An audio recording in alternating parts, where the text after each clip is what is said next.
I originally went to Thailand to help in a children's home, and I really wanted to go there because I heard that they're all vegans there. I'm a very strong vegan. I wanted to help the people there. It was a refugee camp for Burmese people on the border of Burma.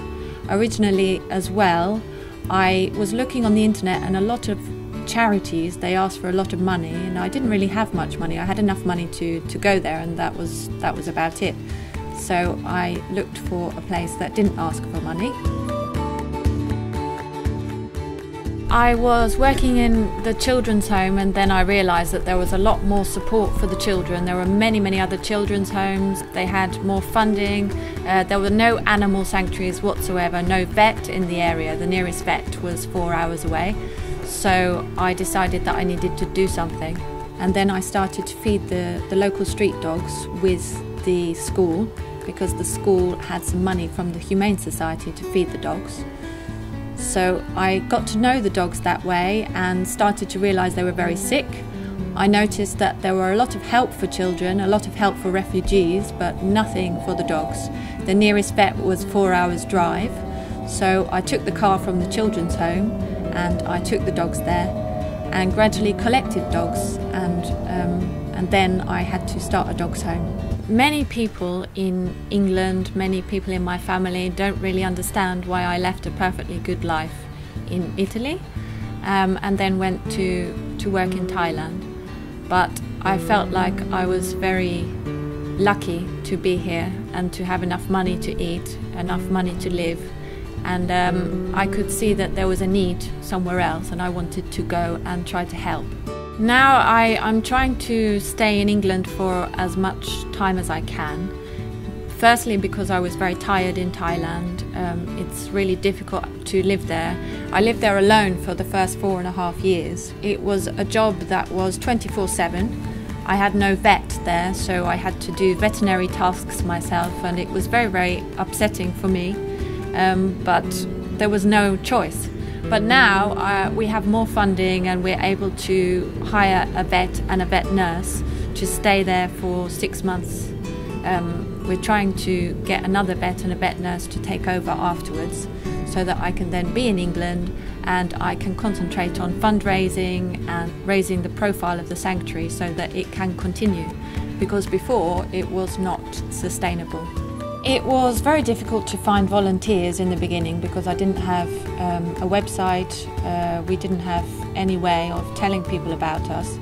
Also because I was living in Thailand and working at the sanctuary, I didn't have time to do any of that. So finally we had some people who came to volunteer, and they started a website and a Facebook page. And finally, after 4.5 years, we started to get vets and vet nurses and volunteers. But they would only stay for 2 weeks at a time. So we would do a sterilising project once every 6 months, just for 2 weeks, and it wasn't enough. I had to learn how to do veterinary things. When vets came to help and veterinary nurses, they taught me a few things. And the biggest thing that really helped the animals after they left was being able to put them on a drip.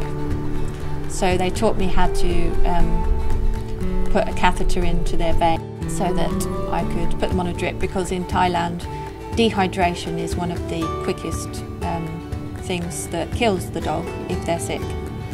So and they also taught me to do chemotherapy, and then finally to sew up a wound. There's something that I can now do myself. I don't have to take them to the vet. I can give them anaesthetic and sew up the wound. In Thailand, people use machetes to hit the dog because maybe they're afraid or because they want to kill them. People don't really love dogs in Thailand. They give poison, they shoot them, even the government shoots them twice a year. So for them to hit a dog with a machete is nothing serious, it's just normal. We had a puppy who was hit with a machete in the local temple, so I had to sew up his wound. And this one I really didn't understand. I don't know why anybody would strike a puppy with a machete, because they're no threat at all. Mostly we have people coming from Europe to help. Local people don't volunteer.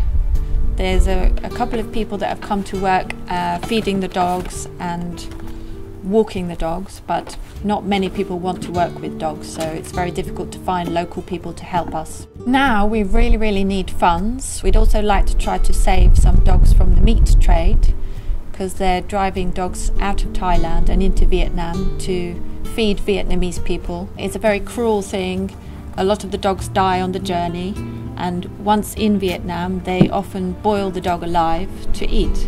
So the police are intercepting the dogs, and then they need a place to go afterwards. So the sanctuaries are becoming very full, and we really need to start to help them too. So a vet, if they came to Thailand, they would be able to live in our volunteer house, which is a very nice place. It's quite basic, but it's nice. And the school where we have the animal sanctuary is a vegetarian school. And they would be able to eat there for breakfast, lunch and dinner. St. Clabbery is a really beautiful place actually. It's up a mountain. There's a huge lake where people can go swimming. We often take the dogs to the lake to go swimming, and there are a few trips that people can do too. It's quite a touristic place actually. A lot of people go there because they've read it in the Lonely Planet book, so it's worth visiting for sure. I didn't start this project because I thought I was good at it. I started it because no one else was doing it. So I really need help in all areas. Help with the animals, of course, and help with things like web design, accountancy, administration, anything at all. We desperately need volunteers. We desperately need funds. We definitely need a lot more fundraisers in this country and also abroad. And we need vets, vet nurses and volunteers to come out to Thailand.